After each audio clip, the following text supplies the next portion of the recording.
One of the biggest concerns that new nonprofits have is understanding their annual filings, whether it be their annual 990 form, maintaining their 501c3, or just being in compliance in general. In this video, I'm going to break down the exact forms you need to file annually to maintain your nonprofit's 501c3 status at each level. I'm also going to provide you the information that you need to know about your fundraising activity, donor activity, as well as your employment activity as well. So if the annual tax filings has been a concern for you and you're new to the nonprofit space, grab a notebook, get you some tea.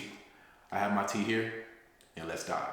What's going on, guys? My name is Timothy Wright. We're back again with another video, and in this video, we want to discuss the annual tax filings for your 501c3. So let's start with the basic annual filings. The form that you're going to need to file your nonprofit annually is called Form 990. And that's actually a series of these forms, and depending on how much your organization generates will depend on the type of form that you actually use. So the very first tier of the 990 form is called a 990N. This is going to be an e-postcard. And at this level, it's not going to be an actual form that you need to fill out. It's going to be an online application that you submit to the IRS. It's very simple, very streamlined. And as long as your organization is generating $50,000 or less, the 990N will be how you submit your annual filings per year. And then there's also no fee to file. The next tier is going to be the 990EZ form. This is going to be for nonprofits who make $50,001 up to $200,000. So if you make $50,000 or less, you'll submit the annual 990N postcard. If you generate $50,001, then you're going to need to submit the 990EZ application. And then you're going to have your 990 loan form. By the way, if you need access or instructions to these 990 forms, you can click the link in my description. I have our nonprofit survival kit there. We've laid out all the annual documents that you're going to need and exactly how to use them. Now with the 990 loan form, this is for nonprofits who've generated at least $200,000 or more. So if your organization raises between $50,000 and $200,000, then you'll submit the 990EZ. But if your organization generates more than $200,000 all the way up to infinity, then you will need to submit a 990 loan form. And you want to understand that at every level, the application is going to be more extensive. So the 990N is going to be a very simple, streamlined application because your organization isn't generating that much money. As you make more money, the IRS will start to require more information from you to ensure that your organization is doing things correctly. And then the last Form 990 is going to be the Form 990PF, which is for private foundations. If you have a private foundation, it doesn't matter if you generated $50,000, $200,000, or $1 million, you have to submit an annual 990PF form, which is only for private foundations. Now this is key here. This is going to be different for everybody, so you want to ensure that you write this down. All forms must be filed and sent in on the 15th day of the 5th month of your fiscal year. So if your fiscal year typically ends in December, then it must be by May 15th. If your fiscal year ends in November or October, then you're going to take a month off or 2 months off, whatever it may be. But whatever the end of your fiscal year is, in most cases it'll be December, the 15th day of the 5th month of the end of your fiscal year. I want you to make sure you write that down so you don't forget that. And if you haven't needed an extension, you can submit the IRS form 8868.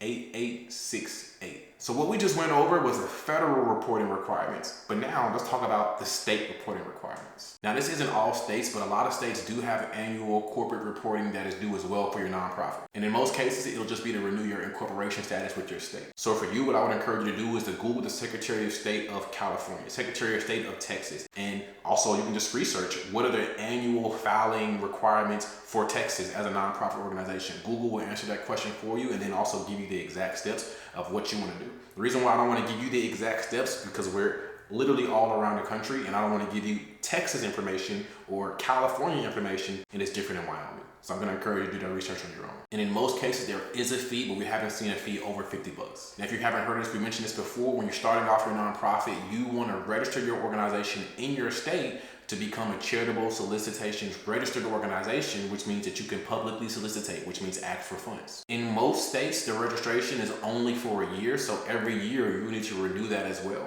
The fees to renew that may vary. Now, let's talk about employment-related filings. So first we have the Form W-2 and then the Form W-3, something that you may be familiar with. In this space, this is the form that we use to submit to the IRS, letting them know how much we paid our employees. And then we have the Form 1099. This is going to be the form that you submit to the IRS if you're paying an independent contractor $600 or more. Any independent contractor, if I'm an independent contractor, the nonprofit launcher, and you pay us $2,000 for a specific service, at the end of the year, you will submit a 1099 specifying what this said organization did for you and how much income you paid them. And then lastly, we have payroll tax forms. This is going to consist of the Form 941 as well as the Form 940. The Form 941 is going to be a quarterly employment tax form, and then the 940 is going to be an annual employment tax form. Now let's talk fundraising reporting very briefly. Yes, nonprofits that are engaged in fundraising may require some additional paperwork as well, just to solidify that you're doing business the correct way. So this form will be a Schedule G. This will be attached with your 990 form, and you will only need to submit this form if your nonprofit has conducted any fundraising or any gaming activities. So more than likely, all of you guys, you will need to submit a Schedule G as well. And I know I'm throwing a lot of forms at you. Again, I just want to remind you that if you need all of these forms, you can click the link in my description and grab my nonprofit survival kit, where we've laid out every form that you're going to need to actually operate your organization, whether it be filing initially, also filing annually, and then maintain the organization with policies, procedures, documentation, spreadsheets, and so much more. Link in the description. Now, as we wrap up here, just some other things that you want to consider having in your repertoire is a donation acknowledgement letter. This is going to be for any donor that contribute $250 or more. In my practice, I would encourage you to give a donor acknowledgement letter to anyone, no matter their amount. But you definitely want to make sure that you give out a donor acknowledgement letter to anyone that's generating at least $250 or more. This is going to be a benefit for you, keeping it on file, but it's also going to be a benefit for them, allowing them to have some tax deductions at the end of the year as well. And then one last form that you may need is a Form 828. This is going to be for nonprofits who happen to dispose any donation values more than $5,000. So as you know, you can get an in-kind donation or have an in-kind sponsorship. You may end up getting a bunch of in-kind donations for whatever said company, and at the end of the year, if you feel like you don't need those anymore, or you never needed them and you want to dispose them, then you need to submit this form. So guys, as we wrap up here, just a couple of tips of maintaining your compliance is competence. Competence brings confidence. Confidence about a thing gives you confidence in a thing. So information like this, videos like this, you want to continue to gain your knowledge on so you feel confident moving forward. This is one way of staying compliant. Another way of staying compliant is having an actual CPA and or a lawyer that you're able to work with to really make sure that you're doing business correctly. You also want to make sure that your board is getting educated as well. Knowledge is power. I always tell people when they get our nonprofit launcher course or they enroll in our Done For You services, I always tell them, hey, make sure that you send this link to your board members as well so they can watch my course as well. So they can get information and knowledge as well, so you're not the only one with all the information. And then lastly, don't be afraid to make a mistake.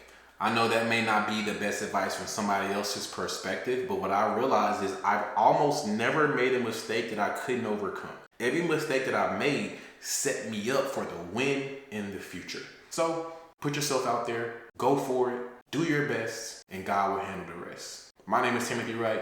I'm signing off. Peace.